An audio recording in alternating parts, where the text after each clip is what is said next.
Good morning all of you. I am मैथराडर।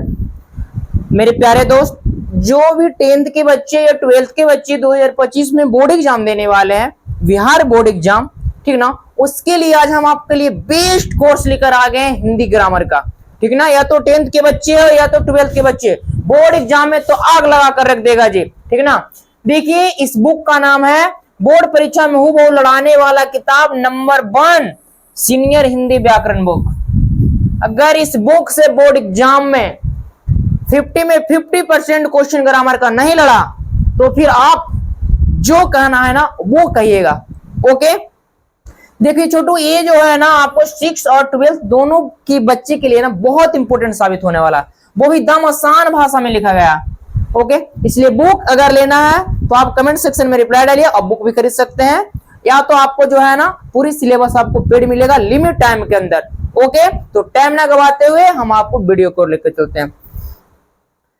देखिएगा छोटू, आपका first topic पढ़ना होता है ग्रामर के अंदर व्याकरण। व्याकरण में हम लोग पढ़ते हैं व्याकरण की परिभाषा, उनके भेद, उसमें आता है आपको वर्ण विचार।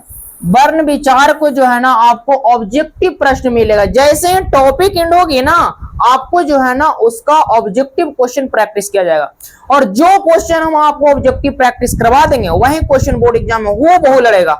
ओके, उसी प्रकार से जो है ना ये टॉपिक का कंटेंट है, ठीक, जो कि आपको बुक में मिल जाएगा। हम आपको लेके चलते हैं डायरेक्ट टॉपिक पे। आपका टॉपिक रहेगा छोटू आज हिंदी व्याकरण। टॉपिक आपका रहेगा छोटू हिंदी व्याकरण, चैप्टर नंबर 1 हिंदी व्याकरण। यहां से आपको टॉपिक स्टार्ट होती है। आप लोग जो है ना बहुत टीचर से 7, 8, 9 तक आप पढ़े होंगे हिंदी व्याकरण, पढ़े हैं ना? तो बताइए कि व्याकरण किसको कहते हैं। आप भी नहीं जानते हैं डिफाइन कि व्याकरण किसको कहते हैं। ओके, अच्छा बताइए, अगर व्याकरण पढ़े हैं तो फिर व्याकरण की उत्पत्ति कैसे हुई? हमको व्याकरण पढ़ने के लिए कहां से मिला, कैसे मिला, क्या जानते हैं? जानते हैं, कोई भी इंसान जब पढ़ाई करता है ना तो पढ़ने के जरिए ही सब कुछ सीख लेता है। कभी कभी आप घर में सुने होंगे मम्मी से, पापा से, कोई काम गलती कर देते होंगे ना तो वो डायरेक्ट बोलते होंगे, कहाँ पढ़े जाता है ये लड़का, क्या पढ़ता है, कुछ पता नहीं चलता, बोलता है ना जी। वही बात होती है, देखिएगा, वही बात होती है कि हमको ये टॉपिक कहां से पढ़ने के लिए मिला। रिसर्च में रहिए, थोड़ा सा उस पर गौर कीजिए, ठीक ना। आज हम पूरी बात आपको निचोड़ कर बताने वाले हैं। छोटू, व्याकरण से पहले हम आपको लेकर चलते हैं भाषा की ओर, ठीक ना, कि भाषा किसे कहेंगे। उसके बाद हम आपको व्याकरण की पूरी चर्चा डाल देंगे, पूरा चर्चा कि कैसे ये मिला हमको, ठीक ना। पहले हम भाषा की ओर चलते हैं। बताइएगा, व्याकरण की जो उत्पत्ति हुई थी ना, व्याकरण की जो उत्पत्ति हुई थी जब पुराने जमाने में लोग बहुत गलत गलत वर्ड का यूज कर रहे थे, बहुत गलत गलत वर्ड का यूज कर रहे थे, उसको सुधारने के लिए व्याकरण टॉपिक आया था। और इसीलिए आप व्याकरण का परिभाषा पढ़ते हैं कि जिसे शुद्ध शुद्ध पढ़ना लिखना बोलना आ जाए उसे व्याकरण कहते हैं। डायरेक्ट आप 7, 8, 9 यही डिफाइन को पढ़े हैं, ठीक ना। लेकिन आपको पूरी बात आज हम निचोड़ने वाले हैं। देखिए छोटू, बात आती है यहाँ पे भाषा का, कि भाषा किसको कहते हैं। कहता है कि इंसान के अंदर कुछ भी बात चलते रहता है, इंसान के अंदर कुछ भी बात चलते रहता है, यानी दिल की बात होती है, उसके अंदर की बात, हृदय की बात। यानी कहा जाए लैंग्वेज के रूप में तो अपने दिल की बात को किसी दूसरे के पास शेयर करना, अपने दिल की बात को किसी दूसरे के पास शेयर करना ही क्या कहलाती है? भाषा कहलाता है। ओके, नहीं समझ में आया ना? अरे बाबू, भाषा एक प्रकार का माध्यम है जिसके सहारे हम अपने दिल की बात को एक दूसरे के पास शेयर करते हैं, उसी को क्या कहते हैं? भाषा कहते हैं। देखिए आपको सटीक डिफाइन है, हम अपने भावों या विचारों को जिस माध्यम से दूसरे को बताते हैं उसे भाषा कहा जाता है। हम अपनी दिल की बात को जिस माध्यम से दूसरे को बताते हैं उसे क्या कहते हैं? भाषा कहा जाता है। अब बताइए छोटू, हम अपनी दिल की बात को कैसे कैसे किसी दूसरे को पास भेजते हैं, कैसे बताते हैं? मात्र 2 तरह से, या तो बोलकर या तो लिखकर। लेकिन पुराने जमाने में लोग क्या क्या करते थे? संकेत भी करते थे। लेकिन छोटू अब जो है ना न्यू पैटर्न के आधार पर उसको जो है भाषा की श्रेणी में नहीं रखा गया। आप पहले वाला बुक पढ़ते होंगे तो उसमें लिखता होगा कि भाषा के 3 भागों में बांटा गया है, लिखित भाषा, ठीक ना, लिखित भाषा, और नंबर 2 लिखता होगा आपको, नंबर 1 लिखित भाषा, और नंबर 2 देखिए क्या लिखता है जी, मौखिक भाषा, और नंबर 3 आपको लिखता है छोटू सांकेतिक भाषा, सांकेतिक भाषा। लेकिन व्याकरण की श्रेणी में सांकेतिक भाषा को अब रखा नहीं गया, क्योंकि देखिए पुराना जमाने का पैटर्न था। अब हम डायरेक्ट बोलेंगे कि भाषा को 2 भागों में बांटा गया, नंबर 1 मौखिक भाषा और नंबर 2 लिखित भाषा। ओके, और अगर आप भाषा को अच्छी तरह से डिफाइन किए हैं तो मौखिक भाषा भी डिफाइन हो जाएगी और लिखित भाषा भी। ओके, फिर से रिवाइज कीजिएगा, भाषा किसे कहते हैं? कहता है कि हम अपने दिल की बात को जिस माध्यम से किसी दूसरे के पास शेयर करते हैं उसी को क्या कहते हैं? भाषा। भाषा को 2 भागों में बांटा गया है, नंबर 1 मौखिक भाषा, नंबर 2 लिखित भाषा। ओके, कहा जाता है मेरे दोस्त, कभी टूटते हैं तो कभी बिखरते हैं, लेकिन विपत्तियों से ही इंसान निखरते हैं। बात समझ में आ रही है? कभी टूटते हैं तो कभी बिखरते हैं, लेकिन विपत्तियों से ही इंसान निखरते हैं। जिस इंसान के पास विपत्ति आ रहा है ना, वो दुख हो रहा है ना, समझ लीजिए कि उसको मोटिवेशन मिल रहा है, आगे सफलता मिलने वाली है। उस विपत्तियों की तू सामना कर, आगे आपको जो है ना सफलता मिलेगी। चलिए, आपका नंबर 5 था मौखिक भाषा किसे कहेंगे? तो कहा जाता है छोटू कि मुख से उच्चारित होने वाली सार्थक ध्वनि को मौखिक भाषा कहा जाता है। मुख से उच्चारित होने वाली यानी मुंह से निकलने वाले वो लैंग्वेज कैसा होनी चाहिए? सार्थक। जानते हैं सार्थक का मतलब क्या होता है? सार्थक का मतलब क्या होता है जी? सार्थक का मतलब क्या होता है? देखिएगा, यहां बात आ रही है आपका सार्थक का। तो सार्थक का मतलब होता है छोटो, सार्थक 2 शब्दों से मिलकर बना, स प्लस अर्थक। यहां पे बात आ रही है सा का। सा का मतलब सही और अर्थक का मतलब अर्थ, यानी जिस शब्द से सही सही अर्थ निकले उसी को क्या कहेंगे? सार्थक कहेंगे। जिस शब्द से सही सही अर्थ निकलेगा उसी को क्या कहेंगे? सार्थक कहेंगे। वहीं कहा जाता है कि मुख से उच्चारित होने वाली सार्थक ध्वनि को मौखिक भाषा कहा जाता है। मुख से उच्चारित होने वाली सार्थक ध्वनि को मौखिक भाषा कहा जाता है। अब बताइए, चमड़ा के मुंह है तो कुछ भी बोल देंगे हैं? अरे चमड़ा के मुंह है तो कुछ भी बोल देंगे। वो लैंग्वेज आप बोलिए जिसका कोई ना कोई अर्थ होता है। सपोज दैट आप चल गए दुकान गए, आप दुकान गए और दुकानदार से बोले कि हमको 1 लक्कम दे दीजिए। क्या दे दीजिए? हमको 1 लक्कम दे दीजिए। अब बताइए तो छोटू, लक्कम का कोई सार्थक अर्थ होता है? अरे लक्कम का कोई अर्थ है? दुकानदार लक्कम का मतलब समझ पाएगा? जब वो समझ ही नहीं पाएगा तो आपको कुछ मिलेगा? वो जो लक्कम के चक्कर में आपको थप्पड़ मिलेगा, और समझ में आ रही है? लक्कम के चक्कर में थप्पड़ मिलेगा, उसको गुस्सा आ जाएगा कि लक्कम क्या होता है। ये सार्थक अर्थ नहीं है। हमको लक्कम नहीं, हमको बोलना चाहिए कि कलम दीजिए। क्या दीजिए? कलम दीजिए। और हम लोग उलट के बोल दे क्या? लक्कम। चमड़ा के मुंह कुछ भी बोल देंगे तो सार्थक अर्थ नहीं ना निकलेगा। इसलिए कहा जाता है कि मुख से उच्चारित होने वाली सार्थक ध्वनि को ही मौखिक भाषा कहा जाता है। जिसका एक अर्थ निकलेगा उसी को हम क्या कहेंगे? मौखिक भाषा। ओके, चलिए एग्जाम्पल के लिए आप कह सकते हैं छोटू, दुकानदार के पास आप जाइएगा और बोलिएगा मुझे एक क्या चाहिए? कलम चाहिए। मुझे क्या चाहिए? कलम चाहिए। हाँ, दुकानदार देगा क्योंकि सार्थक अर्थ है। इस कलम का मतलब एक वस्तु होता है, वो देगा आपको। चलिए नंबर 2 जाती है आपका,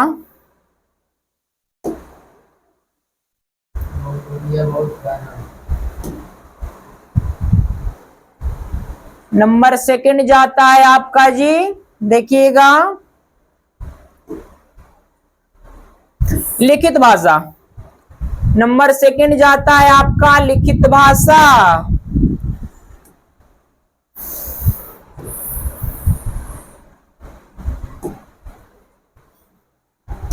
चलिए देखिए लिखित भाषा किसे कहेंगे।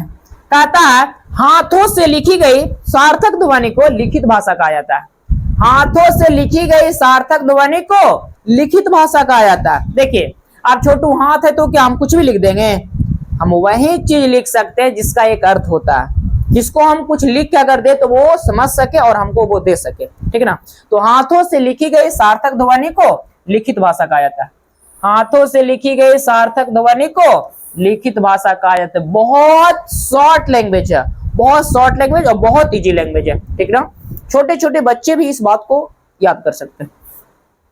चलिए अब आप एक दुकान पे जाते हैं, एग्जाम्पल के तौर पे हम ले लें कि आप एक दुकान पे जाते हैं और दुकानदार से जो है ना हाथों से लिख के एक पेज पर उसको देते हैं, हमें एक ट्रॉफी दीजिए, हमें एक ट्रॉफी दीजिए, या तो हमें एक टॉफी दीजिए, या तो हमें एक बिस्किट दीजिए। छोटू एक प्रकार की वस्तु है वो आपको दे देगा ना। ये हुआ आपका लिखित भाषा। छोटू आजकल जो है ना लोग कहते हैं कि भाषा और बोली एक ही है, लेकिन नहीं, भाषा अलग है और बोली अलग है। क्योंकि जानते हैं भाषा का मतलब होता है कि जो सभी स्थानों पर बोली जाती है, सभी स्थानों पर जो बोला जाता है वो भाषा कहलाता है। लेकिन स्थानीय स्तर पर बोली जाने वाली भाषा बोली कहलाती है। स्थानीय स्तर कहिए या तो कोई गांव देहात में कहिए। गांव देहात का मतलब स्थानीय स्तर हुआ ना कि आप लिमिट में बोल रहे हैं, अपना क्षेत्र में बोल रहे हैं। तो जो अपना क्षेत्र में बोलते हैं, अपना घर में बोलते हैं, गांव देहात में लोग बोलते हैं ना, उसको जो हम लोग कहते हैं बोली कहते हैं। लेकिन जो लैंग्वेज हम सभी स्थानों पर बोलते हैं उसको भाषा कहते हैं। देखिएगा कहता घरेलू या किसी विशेष क्षेत्र की भाषा को बोली कहा जाता है। घर में बोली जाने वाली भाषा या तो किसी विशेष क्षेत्र में यानी लिमिट भर में बोली जाने वाली भाषा बोली कहलाता है। जबकि कहता है कि भाषा और बोली में क्या अंतर है, तो बताइए भाषा और बोली में क्या अंतर है? तो कहता है सभी स्थानों पर बोली जाने वाली भाषा भाषा कहलाती है, अर्थात साहित्य की भाषा भाषा कहलाती है, और घरेलू या किसी विशेष क्षेत्र की भाषा बोली कहलाती है।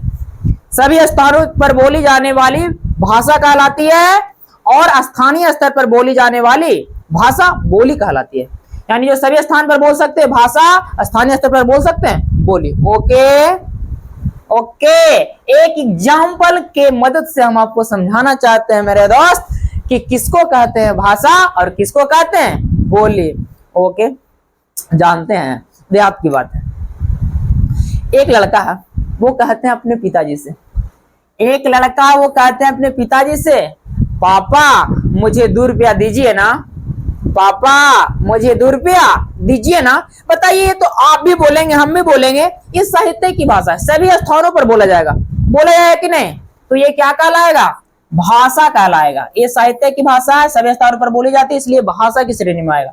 लेकिन एक लड़का है वो कहता पापा पापा हमरो 2 रुपया देना, पापा हमरो 2 रुपया देना। नहीं लगता ना अजीब तरह की बातें? ये छोटू ये जो है स्थानीय स्तर पर बोली जाती है, ये घरेलू भाषा है, कोई विशेष क्षेत्र में बोली जाती है, ठीक है ना। ये क्या कहलाएगा? ये बोली कहलाएगा। ये क्या कहलाएगा जी? बोली कहलाएगा। जबकि ये क्या कहलाएगा जी? आपको भाषा कहलाएगा। बात समझ में आई? भाषा और बोली में अंतर समझ में आया जी। एक नोट पॉइंट होता है छोटू कि विद्यापति की प्रसिद्ध पदावली मैथिली भाषा में ही लिखा गया। विद्यापति की प्रसिद्ध पदावली मैथिली भाषा में लिखा गया। कौन सा भाषा में? मैथिली भाषा में। बहुत इंपॉर्टेंट है इसलिए इसको नोट पॉइंट लिखा गया, याद रहे। विद्यापति की प्रसिद्ध पदावली जो भी पद उन्होंने लिखे थे वो मैथिली भाषा में लिखे थे। अब हम आपको चलते हैं व्याकरण की ओर लेके कि व्याकरण आप किसको कहिएगा। देखिएगा मेरे दोस्त व्याकरण किसको कहते हैं। देखिए व्याकरण 2 शब्दों से मिलकर बना है, बीजोड़ आकरण। व्याकरण 2 शब्दों से मिलकर बना है, बीजोड़ आकरण। बी का मतलब विशेष, आकरण का मतलब कहिए अध्ययन करना, यानी विशेष अध्ययन करना है, किसी चीज के बारे में विशेष अध्ययन करना, यहाँ व्याकरण के अंतर्गत आएगा, ठीक ना। उसको सहज तरीके से बहुत डीपली अध्ययन करना व्याकरण कहला जाएगा। ओके, देखिए हम इसका परिभाषा को जानते हैं कि व्याकरण कहेंगे किसको। व्याकरण की उत्पत्ति कैसे हुई, हम पहले बता दिए थे कि व्याकरण की उत्पत्ति कैसे हुई, हम आपको बताएंगे, जरूर बताएंगे व्याकरण की उत्पत्ति कैसे हुई। देखिए छोटू, क्या होता है, इंसान जब अपनी माँ के उदर में पल रहे होते हैं, छोटा बच्चा जो है अपनी माँ के पेट में जब पल रहे होते हैं, और जब वो लिमिट टाइम होता है, यानी जितना समय में बच्चा जन्म लेते हैं, तो वो लिमिट समय में जब बच्चा माँ के उदर से बाहर आता है, तो जैसे भी बच्चे जन्म लेता है वो क्या करने लगता है, रोने लगता है। क्या करने लगता है जी, रोने लगता है। और बच्चा जब रोने लगता है, समझिए वो एक काम कर दिया। बच्चा एक जब रोने लगता है वो क्या कर दिया, काम कर दिया। क्योंकि रोना क्या है, अरे बाबू रोना क्या है, क्रिया ना है, वो एक काम कर दिया ना। रोना तो काम है। आप तो जानते हैं कि जिस शब्द के अंत में ना लगा रहेगा वो क्रिया कहलाएगा, क्योंकि काम करना ही क्रिया कहलाता है। जिस शब्द से काम होने का बोध है उसे ही क्या कहेंगे, क्रिया कहेंगे। बच्चा क्या कर दिया, आया दैट मींस जन्म लिया, रोने लगा। तो जब बच्चा जन्म लिया और रोने लगा, एक काम कर दिया। अच्छा, अभी बच्चा छोटा है, बच्चा बढ़ता है, 2 महीना 3 महीना 4 महीना 5 महीना का होता है, तो धीरे धीरे वो बोलना शुरू कर देगा। वो गलत बोलेगा ना, मम्मी को कहेगी माँ अम्मा अम्मा, पापा कहेगा पा पा, दीदी को कहेगा दी दी, कहता है सही ना, दादी को दद्दा दद्दा, दादा को दद्दा दद्दा, ऐसे करते रहती है। दादा दादी उसको कुछ भी बढ़िया से बोलने नहीं आएगा। अच्छा, बच्चा है बेटा, अच्छा वो इसका एज बढ़ेगा, 6 महीना 7 महीना 8 महीना 9 महीना 10 महीना साल भर होगा, वो बच्चा थोड़ा सा बड़ा होगा, वो अच्छे से बोलना चालू करेगा, वो बोलना चालू कर देगा, दौड़ना चालू कर देगा। सब क्या हो रहा है, अरे बोलना चालू कर देगा, दौड़ना चालू कर देगा, सब क्रिया वो कामे कर रहा है ना। अच्छा, बच्चा साल भर का होता है, 2 साल का होता है, 3 साल का होता है, बच्चा फिर क्या करेगा, बच्चा बढ़ते जा रहा है, वो पिएगा, खाएगा, जाएगा, दौड़ेगा, आएगा, सब कुछ है जो क्या है, क्रिया तो ही हो रही है मेरे दोस्त। अच्छा, जब बच्चा 3 साल का होता है तो बच्चे स्कूल जाना चालू कर देते हैं, बच्चा पढ़ना चालू कर देता है। अच्छा, जब बच्चा पढ़ना चालू कर देता है तो वो गलत पढ़ते हैं, गलत बोलते हैं। वही लैंग्वेज को सुधारने के लिए हमको व्याकरण मिला था। जो लोग गलत बोलते हैं, गलत तरीके से काम करते हैं, उसी को सुधारने के लिए हमको क्या मिला, व्याकरण मिला। तब हम लोग व्याकरण को डिफाइन करते हैं। कैसे डिफाइन करते हैं, कि जिसको शुद्ध शुद्ध पढ़ना लिखना बोलना आ जाए उसे क्या कहेंगे, व्याकरण कहेंगे। जिसको शुद्ध शुद्ध पढ़ना लिखना बोलना आ जाए उसे क्या कहेंगे, व्याकरण कहते हैं। लेकिन मेरे दोस्त, ये तो हम लोग 7-8 में पढ़ा करते थे ना। आज आप 10th और 12th के बच्चे हैं, थोड़ा सा एक्सपर्ट जानिए इसको हम कैसे डिफाइन करें। तो इसको थोड़ा सा जो है ना अच्छी लैंग्वेज में डिफाइन कीजिए। कहता व्याकरण वह शब्द शास्त्र है, व्याकरण वह शब्द शास्त्र है जिसके अध्ययन से हमें किसी शब्दों के बारे में अच्छे से अध्ययन करते हैं, उसी को क्या कहते हैं, व्याकरण कहते हैं। यानी व्याकरण वह शब्द शास्त्र है जिसके अध्ययन से हमें शुद्ध शुद्ध पढ़ना लिखना बोलना अर्थात सभी कामों को जो है ना अच्छे तरीके से करना आता है, व्याकरण कहलाता है। व्याकरण वह शब्द शास्त्र है जिसके अध्ययन से हमें शुद्ध शुद्ध बोलना लिखना पढ़ना खाना सभी कामों को करना आता है, व्याकरण कहलाता है। ओके, देखिए छोटू लिखा गया है, व्याकरण वह शास्त्र है जिसके अध्ययन से हमें शुद्ध शुद्ध बोलना और लिखना पढ़ना आता है, दैट मींस सभी कामों को अच्छे तरीके से करना आता है, व्याकरण कहलाता है। सुविधा के दृष्टि से, दैट मींस अध्ययन के दृष्टि से व्याकरण को 5 भागों में बांटा गया। कितने भागों में, 5 भागों में बांटा गया। कितने भागों में, 5 भागों में। और समझ में आ रही है। इसमें हम आपको छोटू एक स्टोरी देते हैं, यहाँ पे हम आपको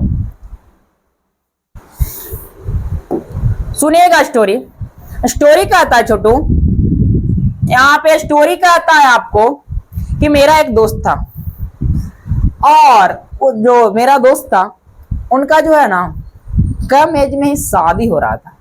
तो जानते हैं कि शादी जब होने लगता है तो रिश्ता वाले आते हैं ना रिश्ता तय करने के लिए, दैट मीन्स बहुत सारे लोग आते हैं देखने के लिए।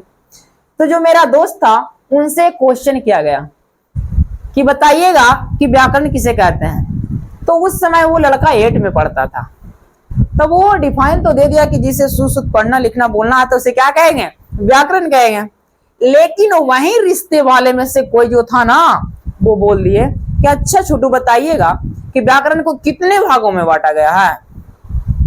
शायद उस समय वो लड़का नहीं जानता था, शायद उनको टीचर नहीं पढ़ाए होंगे कि व्याकरण को कितने भागों में बांटा गया था, ठीक है ना, वो नहीं बता पाया। अब वो लड़का तो ठीक है 8 में पढ़ता था, नहीं बता पाया, कोई बात नहीं, बट जानते हैं रिश्ते वाले ने क्या बोल दिया उनको, गार्जियन को, कि बताइएगा समधी साहब, आप तो अपने बेटे का तिलक 10 लाख रुपया मांगते हैं और आपका बेटा अभी तक व्याकरण का भेद भी नहीं जानता। कितना बड़ा बेइज्जती हुआ जी, समझ रहे हैं। अगर आप व्याकरण का भेद जानते ना तो 5 लाख प्लस तिलक मिलता, आपको मिलता ना। और यहाँ पे अगर व्याकरण का भेद नहीं जाने 10 लाख का तिलक 5 लाख में आ गया। अब आपका गार्जियन भी कुछ नहीं बोल पाएंगे। यहाँ एक तिलक की बात नहीं छोटू, आपका गार्जियन के यहाँ थोड़ा सा बेइज्जती हुआ, और समझ रहे हैं। अगर आप ये अच्छे तरीके से जानते तो वहां पे आपका गार्जियन का जो सीना चौड़ा हो रहा था, ठीक ना, ऊंचा हो रहा था। लेकिन आप यहाँ गलत कर रहे हैं। आप जिंदगी सिर्फ अपने लिए नहीं जी रहे हैं, अपने फैमिली के लिए जी रहे हैं। ये सब बात को जो है ना, आप अपनी जिंदगी को अच्छे तरीके से जिए। ओके, ठीक है छोटू, हम अपने टॉपिक पर बढ़ते हैं। कहता है कि सुविधा की दृष्टि से व्याकरण को 5 भागों में बांटा गया। कितने भागों में जी? 5 भागों में बांटा गया है। नंबर फर्स्ट आपको हो गया वर्ण विचार, नंबर सेकंड शब्द विचार, नंबर थर्ड वाक विचार, नंबर 4 चिन्ह विचार और नंबर 5 छंद विचार।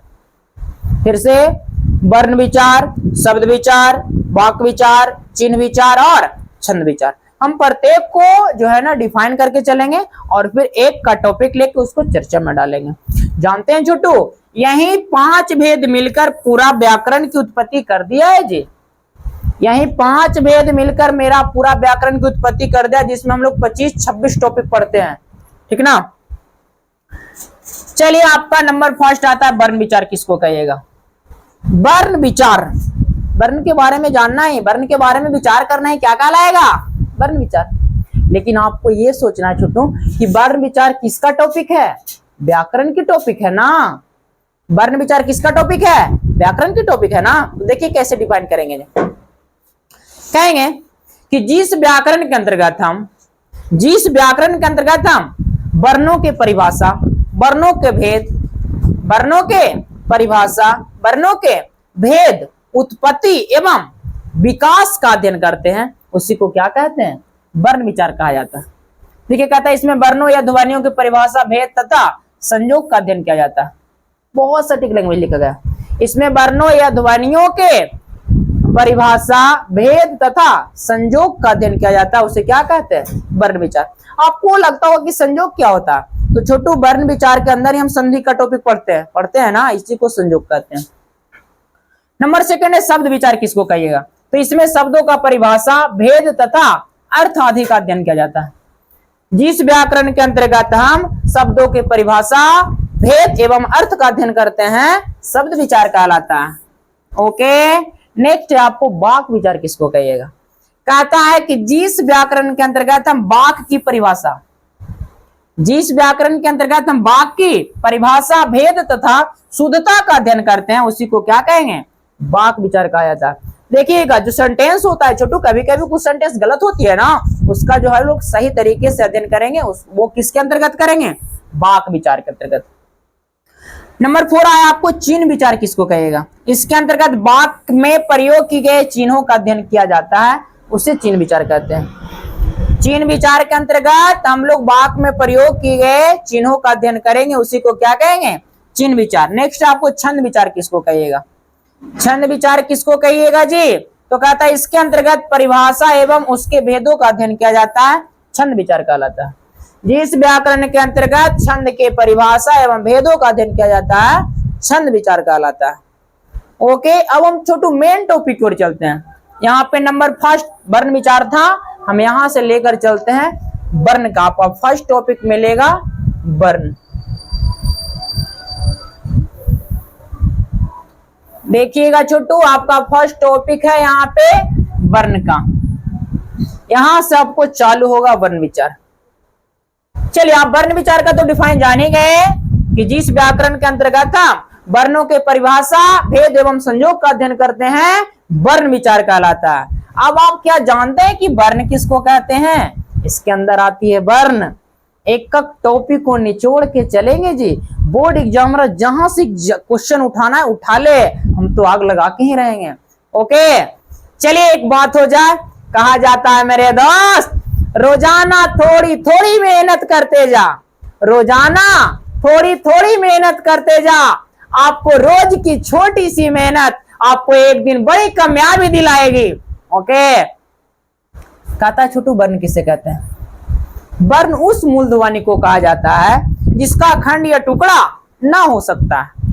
वर्ण उस मूल ध्वनि को कहा जाता है जिसका खंड या टुकड़ा ना हो सकता है। खंड या टुकड़ा ना हो सकता है, उसी को क्या कहेंगे?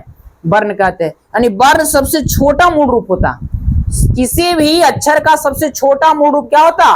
वर्ण, जिसको और आप छोटा कर सकते नहीं है। जैसे परमाणु छोटा होता है ना जी, उसी प्रकार मेरा वर्ण छोटा होता है जिसको और नहीं तोड़ सकते हैं। जैसे देखिए लिखा गया आ ई का खा गा घा, जो भी लिखना ये लिखिए सब क्या? वर्ण। लेकिन कब? जब इसके नीचे हलंत लगा रहेगा तब। देखिए सब में हलंत लगा है ना, इसलिए वर्ण है। हलंत का मतलब होता है आधा, हलंत का मतलब होता है आधा, यानी वो जो है अक्षर वो आधा है, इसका मतलब वर्ण है। अगर हलंत नहीं लगा रहेगा तो वो अक्षर होगा छोटो।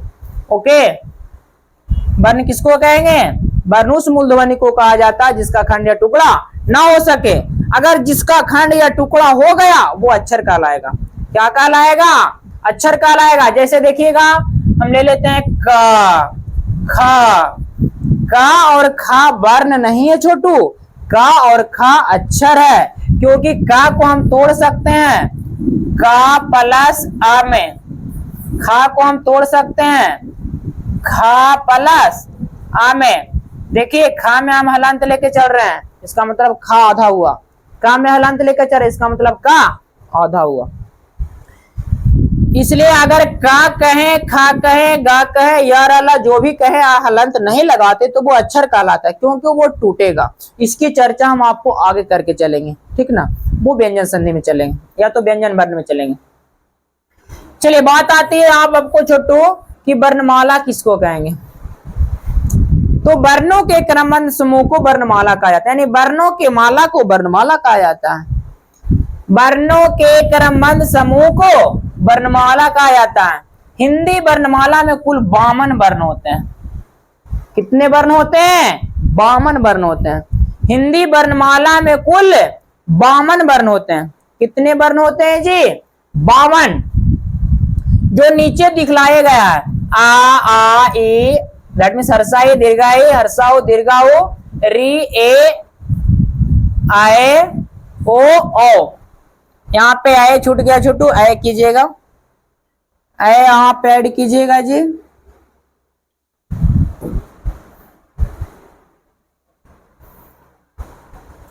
ऐड कीजिएगा। देखिए कहाँ छूटल है,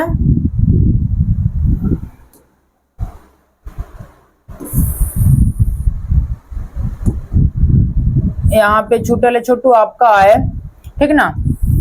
ये देखिए टोटल है जो स्वर वर्ण होता है, और आप पढ़े होंगे कि स्वर वर्ण की संख्या कितनी होती है?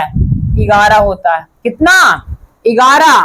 फिर होता है अन आह, अन को अनुस्वार कहते हैं और आह को विसर्ग कहते हैं, और अन और आह दोनों को कहते हैं अयोगवा, जिसकी संख्या कितनी है? 2। अन और आह 2 संख्या हुआ। का से लेकर मात तक को छोटू स्पर्श व्यंजन कहा जाता है। हम आपको जान रहे क्या बता रहे हैं कि वर्णों के क्रमबद्ध समूह को वर्णमाला कहा जाता है, और हिंदी वर्णमाला में टोटल 52 वर्ण होते हैं। हम 52 वर्ण आपको जुड़वा रहे हैं। तो पूरा आई के जो वर्ण होते हैं वो स्वर वर्ण कहलाता है, जिनकी संख्या 11 होती है। अन और आह को अयोगवाह कहते हैं, अन को अनुस्वार और आह को विसर्ग, जिसकी संख्या 2 होती है। क से लेकर मात तक को जो है ना स्पर्श व्यंजन कहा जाता है, जिसकी संख्या 25 होती है। कितनी होती है जी?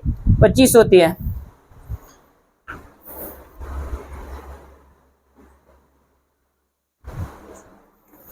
चलिए नेक्स्ट है आपको कि या, रा, ला और वा को अंतस्थ व्यंजन कहा जाता है जिसकी संख्या 4 होती है। या, रा, ला और वा को अंतस्थ व्यंजन कहा जाता है जिसकी संख्या 4 होती है।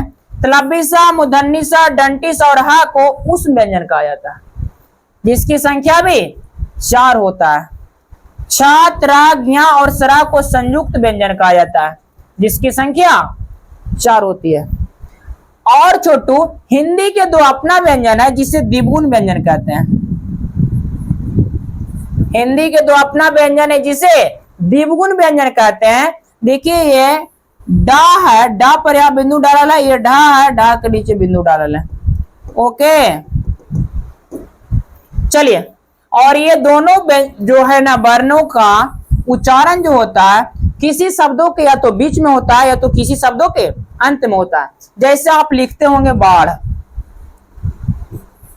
लिखते हैं जी, बाढ़ लिखते हैं जब आप, तो देखिए ये ढा का उच्चारण होता है और ढा के नीचे बिंदु लगाते हैं, ठीक ना। जैसे आप लिखते होंगे पढ़ना, तो पढ़ना में भी देखिए ये ढा लिखते हैं जो कि बीच में आता है। इसलिए नोट पॉइंट है कि द्विगुण व्यंजन का उच्चारण या तो किसी शब्दों के बीच में करते या तो अंतिम में करते हैं।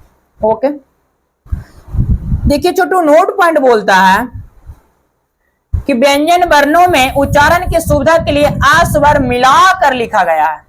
यहाँ पे सभी में छोटू हम हलंत लेके नहीं चले हैं, ठीक ना। सभी को हम ऐसा ही लिख दिए, दैट मीन्स आ स्वर को मिला के लिख देगा। इनके शुद्ध रूप है ऐसे का, खा, गा, घा, जो कि सभी में हलंत लिखा गया। बात समझ में आ रही है। कभी भी वर्ण लिखिएगा तो पूरा नहीं लिखिएगा, उसके नीचे हलंत लगाइएगा जरूर। अगर आप हलंत नहीं लगाते हैं तो वो वर्ण नहीं अक्षर बन जाता है। कहा जाता है छोटू कि वर्ण को 2 भागों में बांटा गया, स्वर वर्ण और व्यंजन वर्ण। वर्ण को 2 भागों में बांटा गया है, स्वर वर्ण और व्यंजन वर्ण। अब आपको दोनों का डिफाइन जानना है कि स्वर वर्ण किससे कहेंगे। तो स्वर वर्ण किसको कहिएगा जी? स्वर, स्वर का मतलब होता है स्वयं, स्वर का मतलब स्वयं, यानी जिस वर्ण का उच्चारण स्वयं होता है उसे स्वर वर्ण कहा जाता है। जिस वर्ण का उच्चारण स्वयं होता है उसे स्वर वर्ण कहा जाता है। या तो हम ये भी कह सकते हैं कि जिस वर्ण का उच्चारण बिना किसी दूसरे वर्ण की सहायता से होता है उसे स्वर वर्ण कहा जाता है। और हिंदी में स्वर वर्णों की संख्या 11 होती है। जिस वर्ण का उच्चारण बिना किसी दूसरे वर्ण की सहायता से होता है उसे स्वर वर्ण कहते हैं। और हिंदी में स्वर वर्णों की कुल संख्या 11 होती है। जैसे आ, हर्षाई, दीर्घाई, हर्षाओ, दीर्घाओ, री, ए, ऐ, ओ। टोटल कितना हुआ छोटू? 11। आपका जो है ना कल के सेशन में हम आपका प्रैक्टिस करवाएंगे यही का वर्ण विचार की जो टॉपिक चल रही है, इसका कल के क्लास में हम प्रैक्टिस भी करवाएंगे। एक बच्चे से पूछेंगे जी, आप इसका रिप्लाई डालिएगा। ओके चलिए छोटू, कहा जाता है कि स्वर्ण वर्ण को जो है ना, स्वर्ण वर्ण को 2 भागों में बांटा गया। कौची की दृष्टि से? अध्ययन की दृष्टि से। कौची के दृष्टि से जी? अध्ययन की दृष्टि से। स्वर वर्ण को अध्ययन की दृष्टि से कह सकते हैं या तो मात्रा की दृष्टि से कह सकते हैं। स्वर वर्ण को अध्ययन की दृष्टि से या मात्रा की दृष्टि से 2 भागों में बांटा गया, हर्ष स्वर और दीर्घ स्वर। हर्ष स्वर और दीर्घ स्वर। अब यहाँ पे हम एक का डिफाइन करेंगे कि हर्ष स्वर किसको कहते हैं और दीर्घ स्वर किसको कहते हैं। हर्ष स्वर कहता है छोटू जिस वर्ण का उच्चारण कम समय में हो जाता है, जिस वर्ण का उच्चारण कम समय में हो जाता है उसे हर्ष स्वर कहा जाता है। जिस वर्ण का उच्चारण कम समय में हो जाता है यानी दीर्घ स्वर की अपेक्षा आधा समय में हो जाता है उसे हर्ष स्वर कहते हैं। जैसे आ, ई, उ और री को हर्ष स्वर कहते हैं और ये एक मात्रिक होते हैं। आ, ई और हर्ष, दैट मीन्स आ, हर्षाई, हर्षाऊ और री को हर्ष स्वर कहते हैं। ये एक मात्रिक होते हैं। इसके उच्चारण में दीर्घ स्वर की अपेक्षा कम समय लगता है, आधा समय लगता है। ओके, हर्ष स्वर की संख्या कितनी होती है? 4 होता है। हर्ष स्वर की संख्या कितनी होती है? 4 होता है। आपको याद रखना पड़ेगा। आपकी कल की जो क्लास का प्रैक्टिस वाला क्लास चलेगा उसमें एक का क्वेश्चन निचोड़ के आएगा जी। नेक्स्ट है छोटू कि दीर्घ स्वर किसको कहते हैं। तो कहता है जिस वर्ण का उच्चारण हर्ष स्वर की अपेक्षा दुगुना समय लगता है। जिस वर्ण के उच्चारण में हर्ष स्वर की अपेक्षा दुगुना समय लगता है और जो द्विमात्रिक होते हैं उसे दीर्घ स्वर कहा जाता है। जैसे आ दीर्घा ए दीर्घा उ ए ओ और औ को दीर्घ स्वर कहा जाता है। इसकी संख्या 7 होती है। दीर्घ स्वर की संख्या कितना 7 और हर्ष स्वर की संख्या कितना 4 होता है। ओके, यहाँ पे नोट पॉइंट लिखा गया छोटू कि दीर्घ स्वरों में ए ओ और औ को संयुक्त स्वर कहा जाता है। संयुक्त स्वर किसे कहते हैं? ए ओ और औ को संयुक्त स्वर कहा जाता है। संयुक्त स्वर की संख्या कितनी होती है? 4 होता है। ए ओ और औ। ए ओ और औ को संयुक्त स्वर कहा जाता है। इसकी संख्या 4 होती है। अब कहेगा छोटू कि ए ओ और औ का संयुक्त स्वर क्यों कहा जाता है? क्या बोलिएगा? आंसर दीजिएगा। क्योंकि ये दो भिन्न भिन्न स्वरों के मेल से बना। क्या बोलेगा? क्योंकि ये दो भिन्न भिन्न स्वरों के मेल से बना। जैसा कि देखिए छोटू दिखाया गया आपको, ए जो बना है वो आ प्लस ई के मिलने से बना। ए आ प्लस ई के मिलने से क्या बना? ए, और आपको याद करना पड़ेगा ए जो बना है आ प्लस ई के मिलने से बना। ओ जो बना है आ प्लस ऊ के मिलने से बना। ओ आ प्लस ऊ के मिलने से क्या बना? ओ। और आए जो बना है वो आ प्लस ए के मिलने से बना। आए आ प्लस ए के मिलने से क्या बना? आए। इसका उच्चारण हम आपको संधि में सिखाएंगे प्रैक्टिस करने के लिए, इसका यूज करने के लिए जी। और जो बना है आ प्लस ओ के मिलने से बना। देखिए दो भिन्न भिन्न वर्णों से बना कि ना, आ और ई अलग अलग है, आ और ऊ अलग अलग है, आ और ए अलग अलग है, आ और ओ अलग अलग है ना। तो भी दो भिन्न स्वरों को मिलने से, दो भिन्न स्वरों के मिलने से जिस स्वर का निर्माण होता है उसे दीर्घ स्वर कहा जाता है। एक कोची से बना है, कोची से बना है जी, आ प्लस ई से ए बना है। आए कोची से बना? आ प्लस ए से ए बना। ओ कोची से बना? आ प्लस ऊ से ओ बना। ओ कोची से बना? ओ से बना ओ। तो आ प्लस ओ से ओ बना है। एक और बात छोटू, ये मात्रा के आधार पर हम बांटे थे 2 भागों में ना।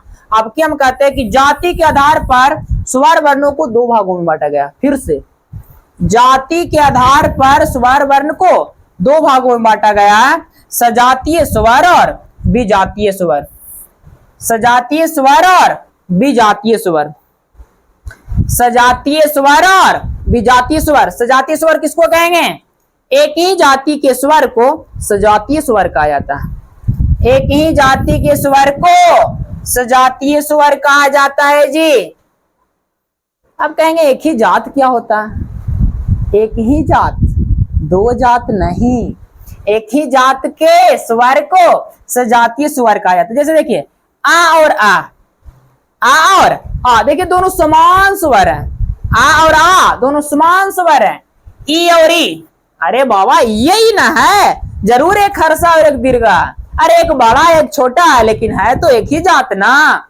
चलिए हर्षा हुआ दीर्घा हुआ, अरे है तो हुए एक हर्षा एक दीर्घा, एक बड़ा एक छोटा है, और क्या कुछ है जी? कुछ नहीं है। देखिए दोनों समान स्वर है, इसलिए इसको कहते हैं सजातीय स्वर। सा माने समान, जाति माने जाति, समान जाति के स्वर सजातीय स्वर। नेक्स्ट आती है विजातीय स्वर। बी माने विशेष, जाति माने जाति, यानी विशेष जाति के स्वर को विजातीय स्वर कहा जाता है। विशेष जाति के स्वर को विजातीय स्वर कहा जाता है। चलिए जैसे आ और ई, आ अलग जाति और ई अलग जाति है कि नहीं? आ और ऊ, आ अलग जाति और ऊ अलग जाति। आ और ई, आ अलग जाति और ई अलग जाति, इसलिए इसको क्या कहते हैं? विजातीय स्वर। ओके, आप जान रहे थे छोटू कि स्वर वर्ण वर्ण को 2 भागों में बांटे थे, स्वर वर्ण और व्यंजन वर्ण। स्वर वर्ण की चर्चा हो चुकी है, अब आपकी चर्चा चलेगी व्यंजन वर्ण की ओर, जो कि नेक्स्ट क्लास में मिलेगा। ओके, आप नेक्स्ट क्लास में आइए और व्यंजन वर्ण की चर्चा करेंगे। ओके, आपको जो है ना इसका जो है आपको पीडीएफ मिल जाएगी छोटू। ठीक, थैंक यू सो मच।